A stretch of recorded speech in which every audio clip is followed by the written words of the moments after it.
ပတ်ဝန်းကျင်တတ္တလောကကြီးတစ်ခုလုံးရဲ့အကျိုးစီးပွားကိုလိုလားတာလှုပ်ပေးနိုင်တာလှုပ်မပေးနိုင်တာကတခြား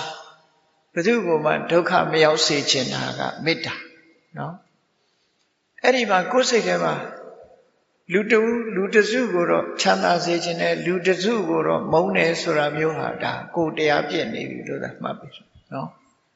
အလုံးအတွက်တရားမှန်သမျှဘယ်တရားပဲဖြစ်ဖြစ်တရားအလုံးရဲ့အကျိုးစီးပွားလိုလားတဲ့စိတ်နေသဘောထားကိုနံပါတ်1ထားဖို့လိုတယ်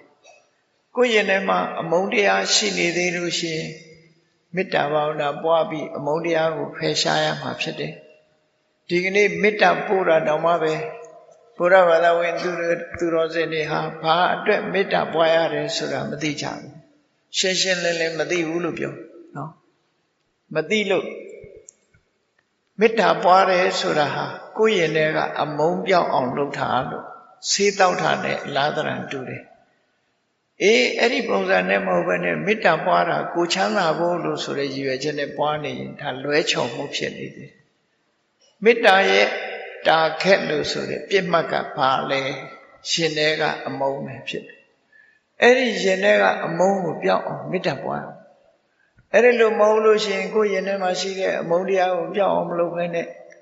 ဆရာတော်တွေမိမိယုံကြည်မြတ်နိုးတဲ့ပုဂ္ဂိုလ်တွေရောက်တဲ့အခါမေတ္တာပို့ပေးပါလို့ရှောက်ကြတာကွာလွဲချော်နေတယ်အဲ့ချမ်းသာခြင်းတာတစ်ခုပဲရှိတယ်ပေါ့မေတ္တာခြုံလုံးတယ်ဆိုပြီးသူများကမေတ္တာပို့ပေးလို့ရှိရင်ကိုယ်ကအစဉ်ပြေလိမ့်မယ်ထင်ပြီးကိုကျိုးအတွက်စဉ်းစားတာကိုက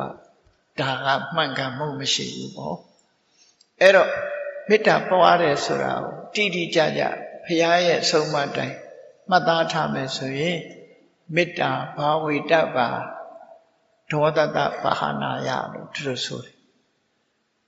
ဒေါသတပါဟနာယရှင်ထဲကအမုန်းတရားတွေကိုဖယ်ရှားနိုင်ဖို့အတွက်မေတ္တာဘာဝေတ္တပါမေတ္တာကိုဖြစ်စေရမယ်တိုးတက်အောင်လုပ်ရမယ်လို့သူဟောတာအဲ့တော့မြတ်စွာဘုရားဟောတာကရှင်းရှင်းလေးချမ်းသာခြင်းမေတ္တာပွားလို့ပြောရမှာမဟုတ်တာရှင်ထဲကအမုန်းပြောင်းအောင်မေတ္တာပွားပါလို့ပြော